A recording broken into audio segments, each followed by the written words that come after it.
Bismillahirrahmanirrahim. Assalamualaikum warahmatullahi wabarakatuh. Alhamdulillahi rabbil alamin.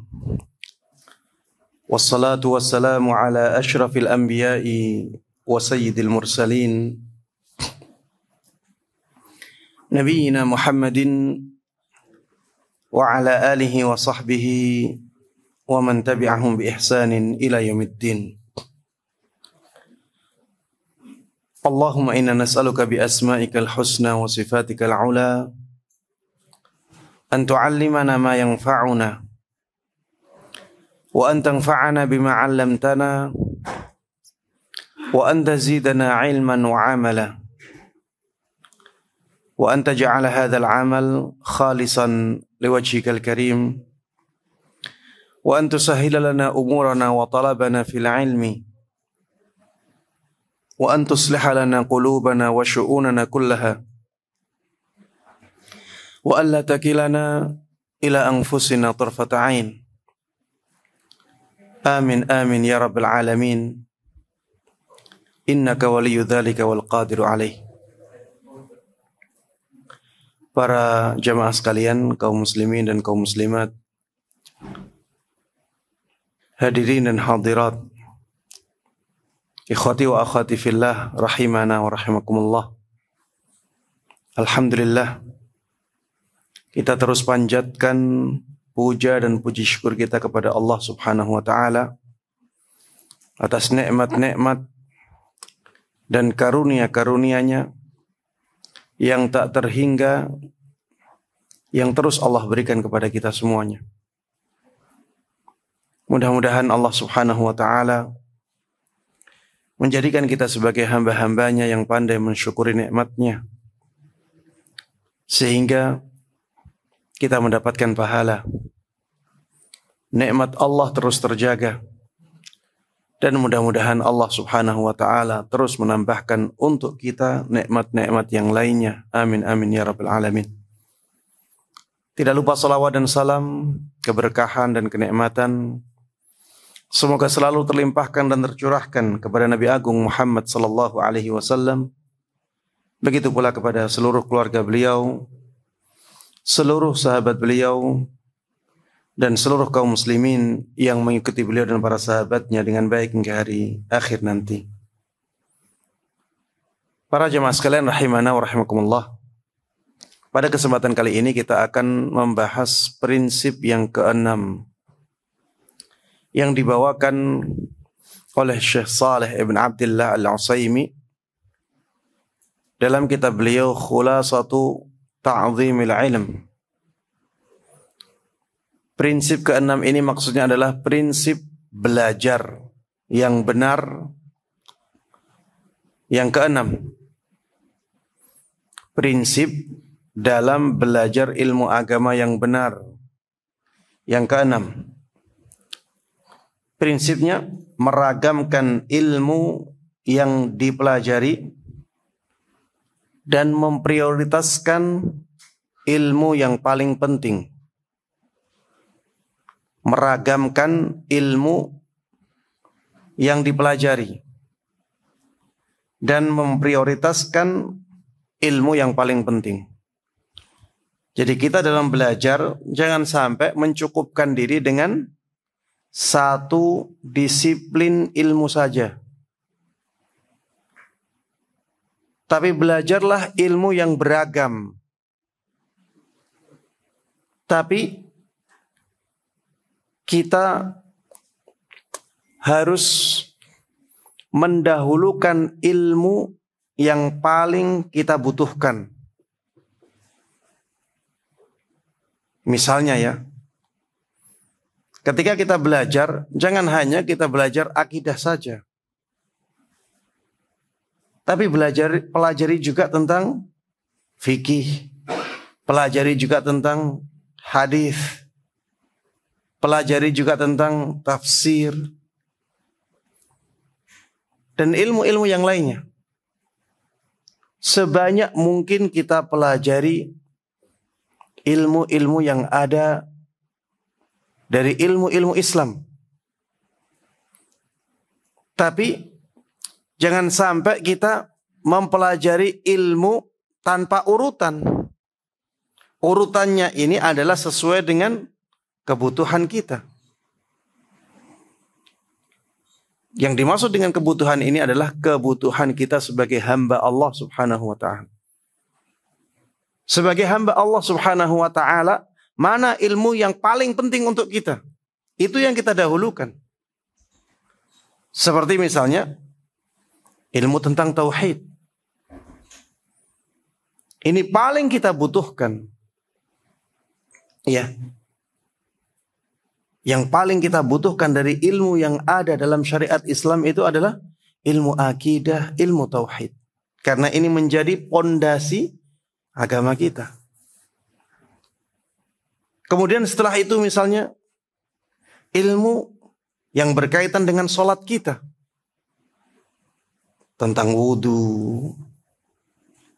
Bagaimana sholat yang sesuai dengan tuntunan Nabi Sallallahu Alaihi Wasallam. Setelah sholat, wiridnya apa? Setiap hari misalnya ada tuntunan zikir pagi dan petang. Itu kita pelajari. Di dalam sholat ada Al-Fatihah. Maka kita pelajari yang sederhana-sederhana tapi sangat kita butuhkan sebagai seorang hamba. Sangat kita butuhkan dalam ibadah kita kepada Allah Subhanahu wa ta'ala. Jangan sampai kita baru belajar, yang kita pelajari misalnya fikih muamalah. Kita baru belajar agama. Yang paling kita butuhkan bukan itu dulu. Yang paling kita butuhkan adalah dasar kita beragama dulu. Baru belajar langsung yang dipelajari misalnya faraid. Ini tidak runut, ya. Ini juga cara yang tidak tepat, ya. Saya tidak katakan ini dosa, tidak, ya. Tapi ini kurang sesuai, ya, dengan apa yang diajarkan oleh para ulama di zaman dulu, ya, dalam kita belajar ilmu agama. Di sini disebutkan dalam Saidul Khatir, Ibnul Jauzi rahimahullah mengatakan, jam'ul ulumi mamduh. Menguasai berbagai ilmu itu perbuatan yang terpuji. Mengumpulkan banyak ilmu itu perbuatan yang terpuji. Semakin banyak ilmu yang kita pelajari, maka semakin terpuji langkah kita. Disebutkan dalam sebuah syair, min kulli fannin khudh wa la tajhal bihi. Pelajarilah setiap bidang ilmu agama dan jangan sampai engkau jahil tentangnya. Min kulli fannin khudh, pelajari setiap disiplin ilmu agama. Wa la tajhal bihi, jangan sampai engkau jahil tentangnya. Fal hurru muttali'un 'alal asrari. Orang yang merdeka itu harusnya dia menelaah rahasia-rahasia ilmu. Jadi jangan hanya mencukupkan dengan satu ilmu saja. Masih banyak ilmu-ilmu yang lainnya. Kita orang yang merdeka itu harusnya tidak dibatasi oleh satu ilmu. Kita bebas. Harusnya kita mempelajari ilmu-ilmu yang bermanfaat yang lainnya. Fal hurru muttali'un 'alal asrari. Orang yang merdeka itu harusnya dia menelaah rahasia-rahasia dalam ilmu.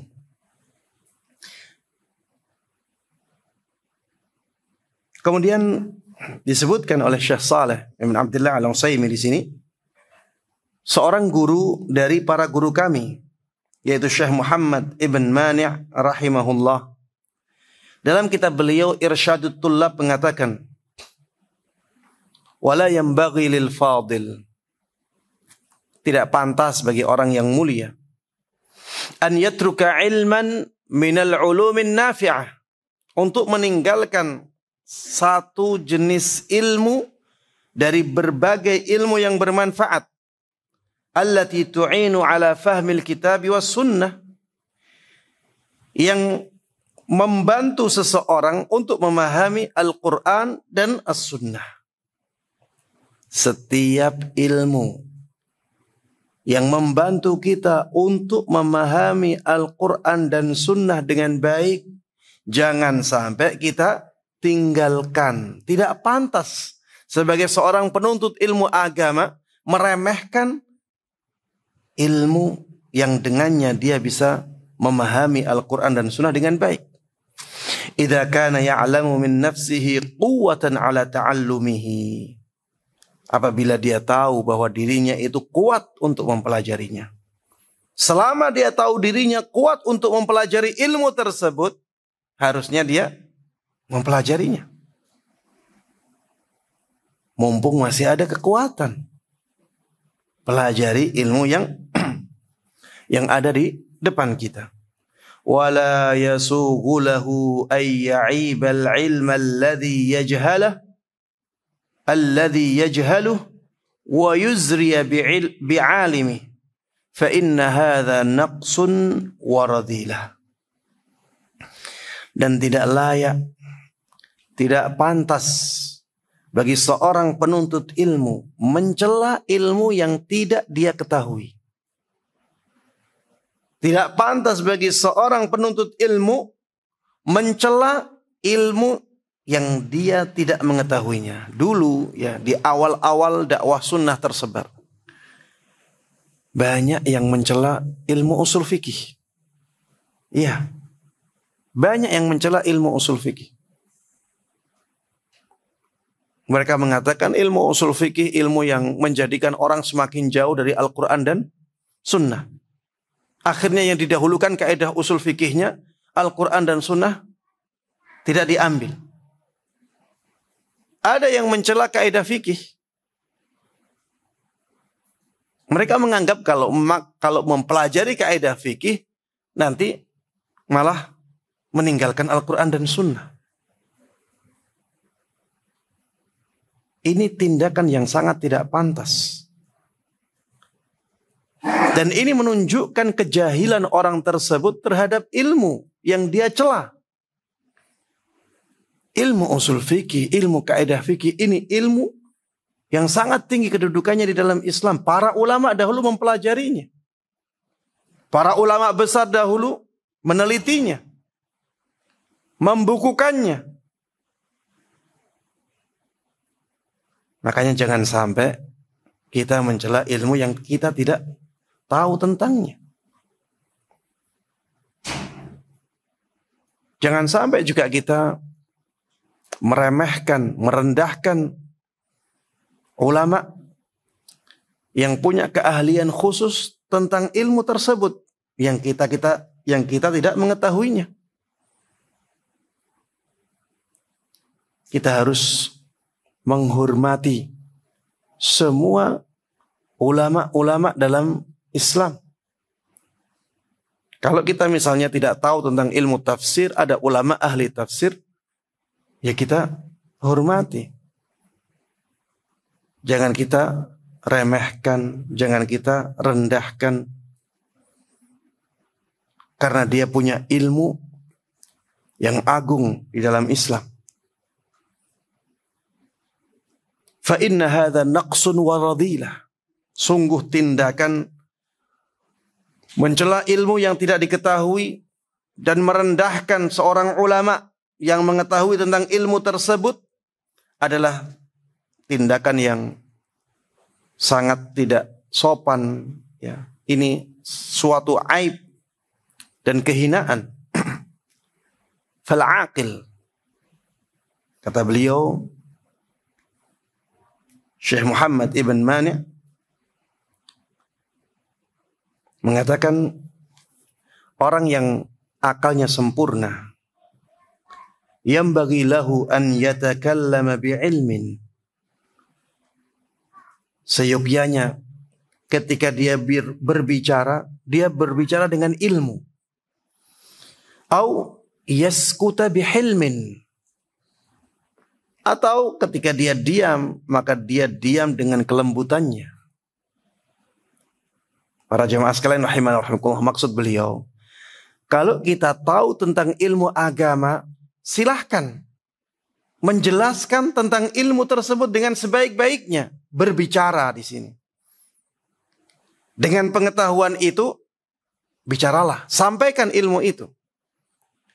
Tapi kalau kita tidak tahu tentang ilmu, harusnya kita diam. Jangan mencela ilmu itu. Jangan merendahkan ulama yang ahli dalam ilmu itu. Diam dengan kelembutan kita. Ini sikap seorang yang akalnya sempurna. Wa illa dakhala tahta qaulil qail. Kalau tidak demikian, maka orang tersebut akan masuk dalam perkataan seseorang, ya seorang penyair. Atani anna sahlan dhamma jahla. Telah datang kepadaku kabar bahwa Sahal dia mencela karena kejahilan dia. Uluman laisa ya'rifuhunna Sahlu. Dia mencela ilmu-ilmu yang tidak diketahui olehnya. Datang kepadaku kabar bahwa Sahal ini, Sahal nama orangnya, bahwa Sahal mencela karena kejahilan dia terhadap ilmu, banyak ilmu. Ya. Datang kepadaku informasi bahwa Sahal mencela banyak ilmu karena ketidaktahuan dia tentang ilmu itu. Uluman law qaraha ma qalaha. Ilmu-ilmu tersebut, kalau Sahal itu benar-benar mempelajarinya, membacanya di hadapan seorang guru, maka Sahal tidak akan mencelanya. Walakinna ridha bil jahli sahlu. Akan tetapi memang merasa cukup dengan kejahilan itu sesuatu yang mudah.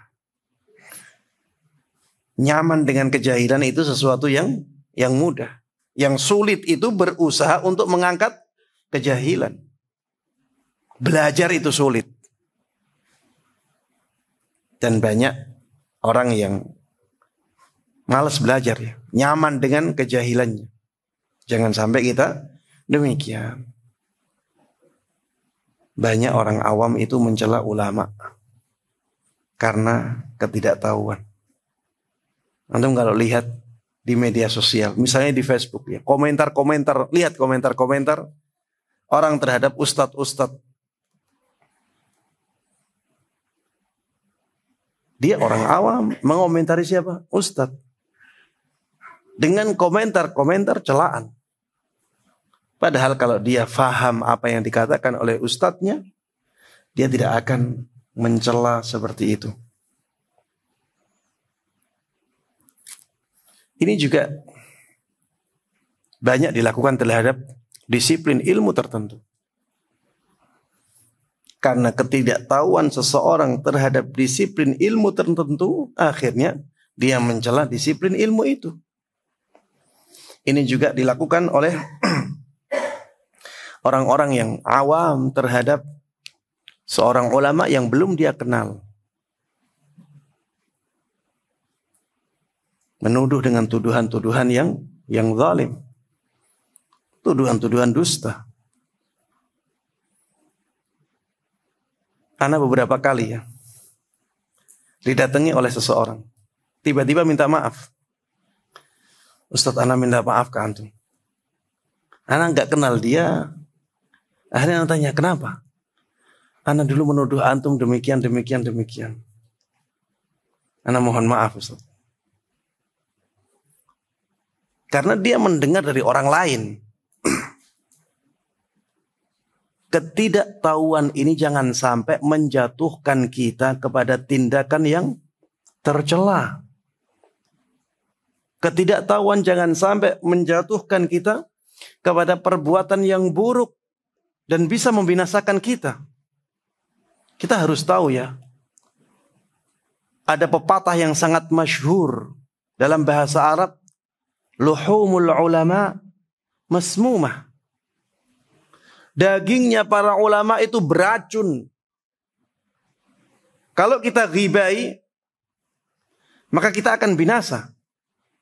Kita akan terkena racun itu. Namun banyak sekali ya orang-orang yang tidak menyadari hal ini. Anak sendiri ya, datang dari Jember ke Kudus. Kemudian melakukan banyak, ya saya berusaha ya. Berusaha melakukan banyak perbaikan di lembaga yang sekarang saya tangani atau sekarang saya kelola. Banyak yang tidak senang ya dengan perbaikan-perbaikan tersebut. Yang asalnya sudah nyaman menjadi tidak nyaman karena adanya usaha perbaikan di lembaga tersebut. Komentar macam-macam ya. Karena ketidaktahuan akhirnya terjatuh ke dalam komentar-komentar yang macam-macam. Walaupun di depan kelihatannya baik ya. Tapi di luar ngomong yang tidak-tidak. Biasa seperti ini, tapi ana tidak mengatakan bahwa ini perbuatan yang benar. Ini perbuatan yang salah dan sangat berbahaya. Jangan sampai kita demikian. Apalagi kalau yang kita komentari, yang kita ghibai adalah orang yang punya ilmu agama. Karena ini berbahaya, ya. Para jemaah sekalian rahimana wa rahimakumullah. Syekh Shalih Ibn Abdullah Al-Utsaimin hafizahullah setelah menjelaskan bahwa sebaiknya seseorang itu mempelajari beberapa ilmu agama. Beliau tidak mengatakan silahkan pelajari secara bebas, tidak seperti itu. Tapi beliau juga menjelaskan bahwa dalam mempelajari ilmu yang banyak tersebut harus dengan urutan. Harus berurutan. Beliau mengatakan di sini wa innama tanfa'u ri'ayatu fununil ilmi bi'tibari aslain. Meragamkan ilmu agama atau meragamkan pengetahuan kita terhadap ilmu agama itu akan mendatangkan manfaat apabila dipenuhi dua prinsip atau dua syarat. Syarat yang pertama, taqdimul ahammi fal muhim. Mendahulukan ilmu yang paling penting, kemudian setelah itu ilmu yang penting setelahnya. Yang paling penting ini maksudnya apa? Beliau sebutkan mimma yaftaqiru ilaihil muta'allimu fil qiyami biwadha'ifil ubudiyyati lillah. Maksudnya yang paling penting bagi dia adalah yang paling dia butuhkan sebagai seorang hamba untuk beribadah kepada Allah Subhanahu wa ta'ala. Seorang hamba itu tugasnya apa di dunia ini? Beribadah kepada Allah Subhanahu wa ta'ala. Wa ma khalaqtul jinna wal insa illa liya'budun. Aku tidaklah ciptakan jin dan manusia kecuali untuk beribadah kepadaku. Untuk beribadah, kita di dunia ini untuk beribadah. Maka menuntut ilmu kita itu harus targetnya ini. Kita menuntut ilmu itu harus kita tentukan targetnya. Dan targetnya harus untuk ibadah kepada Allah Subhanahu wa ta'ala. Makanya dalam menuntut ilmu pun kita jalannya demikian. Mana yang paling kita butuhkan dalam mewujudkan ibadah kepada Allah Subhanahu wa taala, itu yang kita dahulukan.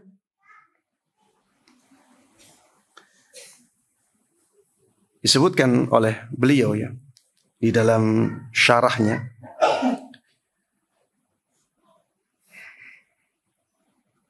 beliau mengatakan, faminal jahlil mubin, dan sungguh termasuk kejahilan yang sangat nyata, wal ghabni al mustabin, dan ketertipuan yang nyata, yang jelas, ayya'dila multamisul ilmi amma yalzamahu fi wadha'ifil ubudiyyati lillahi ila syai'in la yalzamuhu ba'du. Ketika seseorang yang mencari ilmu agama, dia meninggalkan ilmu yang harusnya dia ketahui sebagai seorang yang harus menjalankan tugasnya untuk beribadah kepada Allah Subhanahu wa taala. Dia malah mempelajari ilmu yang belum diwajibkan kepadanya saat itu.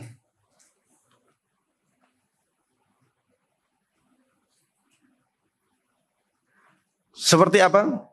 Misalnya, ya, disebutkan di sini, harusnya dia sebagai seorang hamba itu mempelajari ilmu yang berkaitan dengan mentauhidkan Allah Subhanahu wa taala.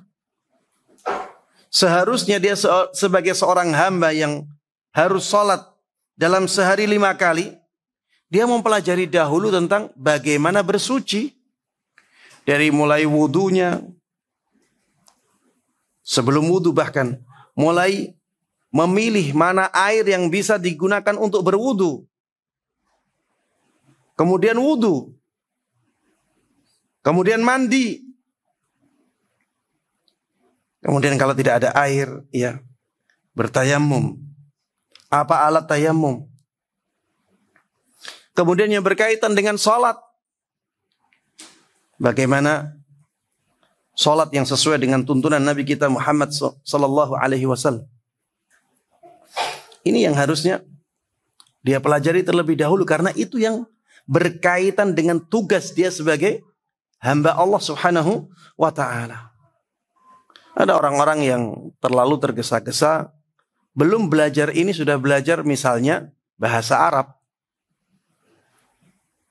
Dia belum belajar itu. Dia mulai dengan bahasa Arab, nahwu, belajar sharaf. Padahal akidah belum, tauhid belum, ya. Belum belajar tentang keimanan yang dia butuhkan setiap hari, belum dia pelajari. Dia dahulukan bahasa Arab dahulu. Ini urutan yang salah. Saya tidak katakan dengan seperti ini dia berdosa, tidak. Tapi ini jelas ya, tidak sesuai dengan cara para ulama di zaman dahulu, ya. Dan ini juga tidak sesuai dengan kebutuhan dia sebagai seorang hamba yang harus melakukan tugasnya dalam beribadah kepada Allah Subhanahu wa taala. Atau belajar usul fikih misalnya. Dia baru belajar. Belum belajar tauhid, belum belajar tentang fikih-fikih yang berkaitan dengan ibadah yang dia lakukan setiap hari. Sudah belajar usul fikih. Ini tidak pas ya. Orang awam yang baru belajar harusnya dimulai dari belajar akidah. Belajar tauhid yang benar itu bagaimana. Apa saja yang merusak ketauhidan, ya. Yang merusak tauhid kita apa? Kesyirikan-kesyirikan, jenis-jenis kesyirikan. Dalam kehidupan kita kesyirikan itu apa saja? Itu yang harusnya dipelajari terlebih dahulu. Sebelum yang lainnya. Semua ilmu agama itu penting. Tapi ada yang paling penting. Semua ilmu agama itu kita butuhkan. Tapi ada yang paling kita butuhkan. Beliau juga di sini menyebutkan, sudah belajar nahwu, ya. Saya bukan sedang mencela pelajar nahwu, ya. Ini bukan sedang mencela. Ini ada orang yang belajar tapi salah dalam mengurutkan belajarnya. Jadi dia belum belajar tentang sesuatu yang dia sangat butuhkan, tapi belajar bahasa Arab. Dia belajar usul fikih. Belajar usul fikih bagus, tapi ada waktunya. Bukan di awal-awal. Udah belajar kaidah fikih. Padahal Al-Fatihah saja dia belum paham. Yang dia baca setiap hari. Coba antum sekarang. Al-Fatihah, apakah sudah paham dari awal sampai akhirnya? Itu antum baca setiap hari. Kalau antum mukim minimal 17 kali. Karena setiap rakaat harus antum baca. Sudah paham belum? Sudah paham belum? Itu padahal ya, yang sangat kita butuhkan. Bacaan-bacaan dalam sholat antum. Apakah sudah antum pahami? Bacaan tasyahud. Ya, tahiyat sampai salawat Ibrahimiyah. Sampai doa-doa setelahnya. Apakah antum paham? Sudah paham belum? Ini kalau belum, berarti ada yang salah dalam belajar kita. Tugas kita sebagai seorang hamba beribadah kepada Allah Subhanahu wa ta'ala, harusnya kita belajar tentang ilmu yang berkaitan dengan itu dulu. Salat kita. Sebelum yang lainnya. Jadi akidah kita pelajari terlebih dahulu. Kemudian tentang fikih yang berkaitan dengan ibadah yang kita lakukan setiap hari. Zikir setelah sholat. Ya. Ini kita lakukan terus menerus dalam setiap hari.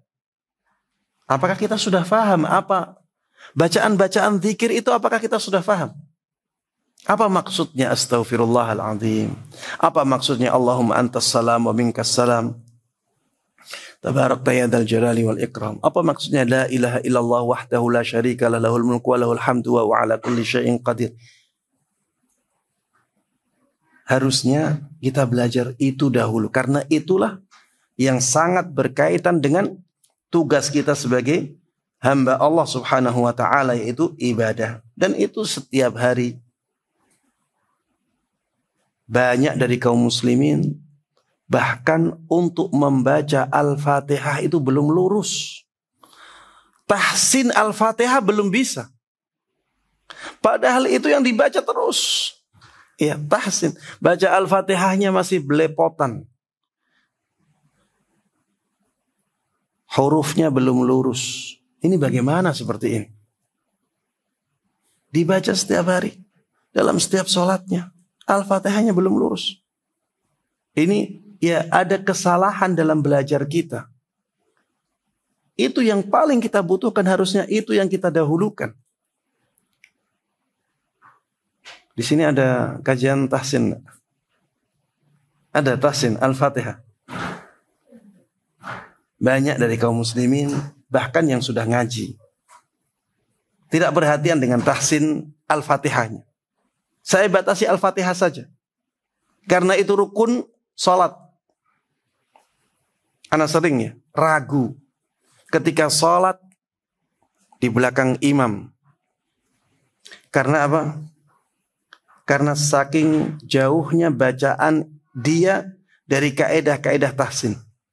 Sering ragu saya. Ini bacaannya gimana? Dia sudah jadikan imam, ya. Dan setiap hari dia ulang-ulang kesalahan itu. Ya, harusnya tidak demikian para jemaah sekalian rahimana wa rahimakumullah. Baik. Zikir pagi dan sore, ya, ini kita baca setiap hari. Harusnya kita belajar tentang itu. Apa yang dimaksud dengan bacaan-bacaan zikir dan pagi dan sore, ya harusnya kita pelajari. Karena itu yang kita lakukan setiap hari. Itu yang kita butuhkan. Itu yang sangat berkaitan dengan tugas kita sebagai hamba Allah Subhanahu wa ta'ala, yaitu ibadah.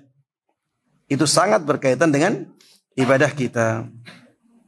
Kemudian yang kedua, para jamaah sekalian rahimakumullah, syarat yang kedua agar meragamkan ilmu ini benar-benar mendatangkan manfaat yang besar kepada kita adalah an yakuna qasduhu fi awwali talabihi tahsila mukhtasarin fi kulli fannin. Yang dia tuju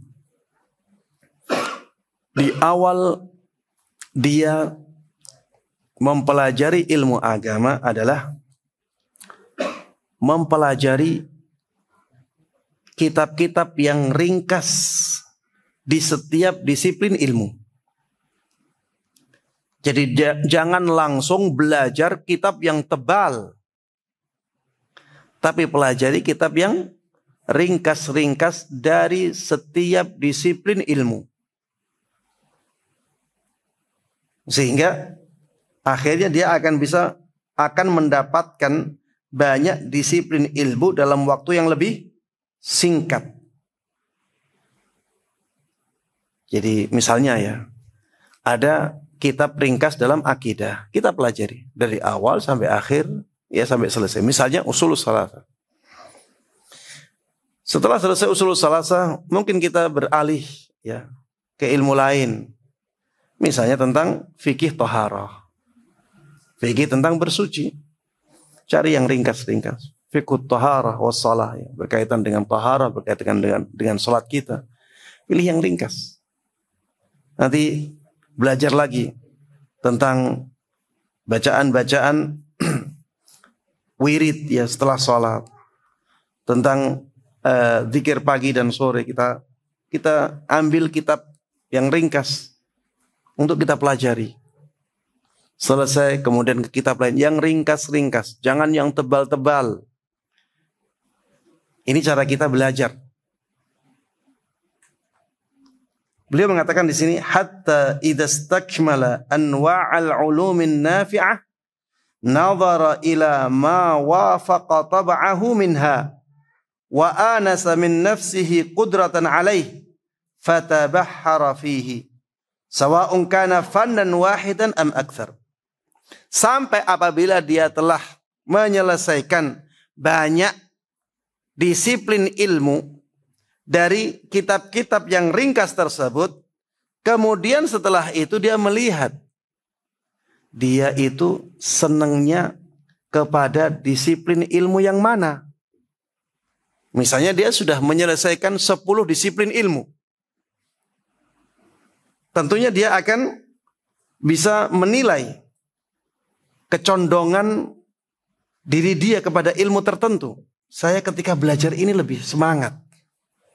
Saya lebih banyak faham kalau belajar yang ini. Dia bisa menilai. Kalau dia sudah bisa menilai seperti itu, maka hendaknya dia memilih ilmu yang dia senangi. Ilmu yang dia condongi. Ilmu yang dia bisa lebih mudah memahaminya. Kemudian pelajari itu dengan mendalam. Baik itu satu disiplin ilmu atau banyak disiplin ilmu. Yang penting ya dia merasa kuat untuk mempelajarinya. Jadi misalnya dari 10 ilmu, ternyata ketika dia mempelajari akidah, dia lebih senang, dia lebih merasa banyak manfaatnya untuk dirinya. Hatinya banyak tersentuh. Begitu pula ketika belajar misalnya hadis, dia lebih senang. Ketika mempelajari tentang hadis ini sahih, hadis ini tidak sahih, ketidaksahihannya sebabnya A, B, C. Dia ternyata lebih senang ke situ. Maka sudah, pilih ilmu-ilmu yang dia senangi, kemudian perdalam. Orang kalau sudah senang sesuatu, kemudian mempelajarinya, maka akan lebih cepat dia menguasainya. Beda kalau orang sudah malas-malasan. Dari awal sudah misalnya ya, gak senang matematika. Dari awal kalau dengar kata matematika saja gak suka. Sudah gak usah banyak di situ. Gak usah banyak mempelajari di situ. Karena kalau kita paksakan, effortnya sudah sangat besar, hasilnya nggak terlalu maksimal. Ada orang-orang yang khusus di situ. Ada orang-orang yang ketika mempelajari matematika itu lancar dan dia senang. Ya biar mereka yang ngisi itu. Kalau kita sudah tidak punya kemampuan di situ, jangan banyak kita korbankan waktu untuk mendalaminya sedalam mungkin. Karena itu bukan bagian kita. Yang mudah-mudah bagi kita itu yang kita perdalam. Karena para jemaah sekalian rahimana rahimakumullah, yang menjadikan kita itu berharga itu keistimewaan. Yang menjadikan kita berharga itu apa? Keistimewaan. Kalau kita biasa-biasa saja, kita kurang berharga. Tahu ilmu usul fikih, tapi biasa saja, akhirnya kurang berharga. Beda kalau dia ahli usul fikih, dia berharga. Tahu fikih biasa-biasa saja, standar-standar saja, nggak terlalu berharga. Tapi kalau dia ahli fikih, ini yang dicari orang. Ini yang sangat dibutuhkan oleh banyak orang. At-tamayyuz, ya. Jadi keistimewaan itulah yang kita butuhkan. Dalam belajar ilmu agama juga demikian. Kita jangan merasa cukup ya dengan ilmu yang biasa-biasa saja. Ya, kalau misalnya kita punya kemampuan ya, jangan merasa cukup dengan yang biasa-biasa saja. Pelajari secara mendalam ya, sehingga kita menjadi ahli di bidang ilmu tersebut. Kalau antum lihat ya, ustadz-ustadz yang terkenal itu karena keistimewaannya. Ustadz Firanda misal terkenal, kenapa? Punya keistimewaan akidah beliau.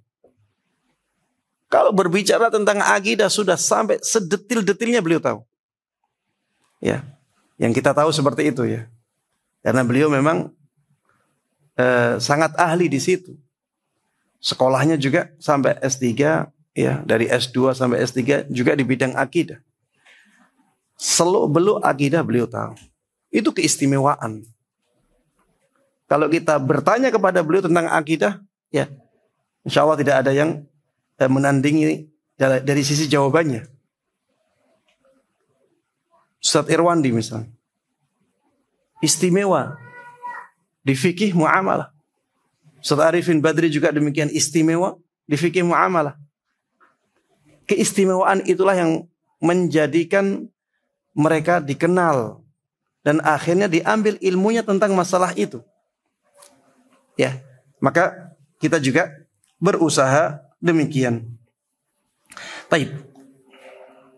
Sudah masuk waktu Isya, tinggal sedikit ya. Di sini disebutkan wa min tayyari syi'ri syanaqitah qaulu ahadihim. Termasuk di antara syairnya orang-orang syingkit yang tidak diketahui siapa yang mengucapkannya.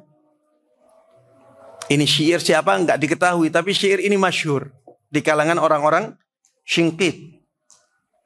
Dan syairnya sangat bagus dalam bab ini. Di dalam syair tersebut disebutkan wa in turid tahsila fannin tammimah wa an siwahu qabla al-intiha'imah wa fi taradufil ulumi al-man'u ja in taw'aman istabaqa la yakhruja wa in turid tahsila fannin tammimah. Apabila engkau ingin mendapatkan satu disiplin ilmu tertentu, maka sempurnakanlah. Ketika engkau sudah ingin mempelajari satu disiplin ilmu tertentu, maka pelajari sampai selesai.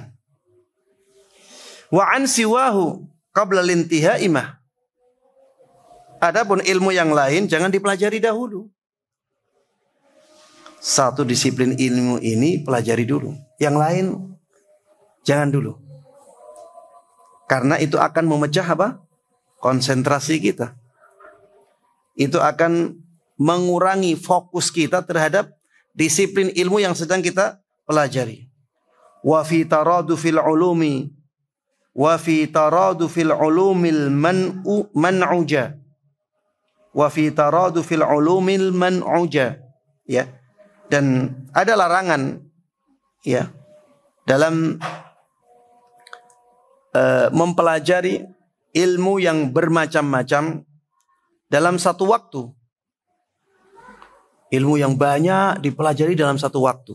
Dan ini yang banyak sekarang dipraktekkan di zaman kita.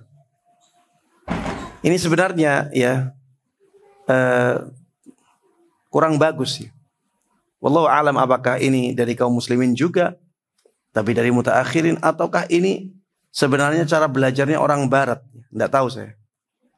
Tapi kalau kita kembali ke cara klasik dari para ulama di zaman dahulu, mereka itu mempelajari satu disiplin ilmu secara fokus sampai selesai. Bisa selesai kitab atau bahkan sampai selesai dari awal sampai akhirnya. Itu yang dahulu menjadi thariqah atau manhaj atau cara belajarnya orang-orang di zaman dahulu. Seperti ini. Wa fi taradufil ulumil man'uja. Ada larangan pada mempelajari ilmu yang beragam dalam satu waktu. Intau amanis tabaqa layakhruja. Ini seperti ketika ada janin kembar, tapi dua-duanya ingin keluar dalam satu waktu. Kalau ada dua janin kembar dalam satu kandungan, kemudian ingin keluar dua-duanya, apa bisa keluar? Tidak bisa. Seperti itulah ketika seseorang belajar ilmu yang banyak dalam satu waktu. Ya, saya katakan lagi, ini bukan tentang halal dan haram, ya. Tidak haram seperti itu yang mempelajari banyak ilmu dalam satu waktu, tapi kurang efektif, kurang efisien, kurang kuat hasilnya, kurang besar manfaatnya. Yang lebih bagus itu cara orang lama, satu kitab diselesaikan sampai selesai, baru ke kitab yang lain. Itu yang paling bagus, ya. Baik, di sini disebutkan ada pengecualian. Wa man 'arafa min nafsihi al-qudrata 'ala al-jam'i jama'. Barang siapa yang tahu dirinya mampu untuk mengumpulkan beberapa ilmu dalam satu waktu, silahkan dia mengumpulkan ilmu dalam beberapa ilmu dalam satu waktu. Wa kanat haluhu istithna'an minal umum. Dan keadaannya itu dikecualikan dari keadaan, ya, umumnya orang, ya. Keadaan umumnya orang itu baiknya dia belajar satu disiplin ilmu secara fokus, atau satu kitab tertentu secara fokus. Baru setelah itu berpindah ke kitab yang lainnya. Itu keadaan umum orang, ya. Yang paling cocok cara ini. Tapi kalau misalnya dia orangnya sangat jenius, ya, sangat encer akalnya, ya, otaknya sangat encer, sehingga bisa mempelajari banyak ilmu dalam satu waktu, ya silahkan. Yang seperti ini pengecualian, ya. Ini untuk orang-orang yang khusus. Para jemaah sekalian rahimanahumullah, ini yang bisa kita bahas bersama pada kesempatan kali ini. Mudah-mudahan bermanfaat dan Allah berkahi. Amin amin ya rabbal alamin. Wassallallahu wasallam wa baraka ala nabiyina Muhammad wa ala alihi wa sahbihi wa man tabi'ahum bi ihsan ila yaumiddin. Walhamdulillahi rabbil alamin. Ada yang bertanya? Insyaallah tidak ada, ya. Baik. Ya. Alhamdulillah alladzi bi ni'matihi tatimmus shalihat.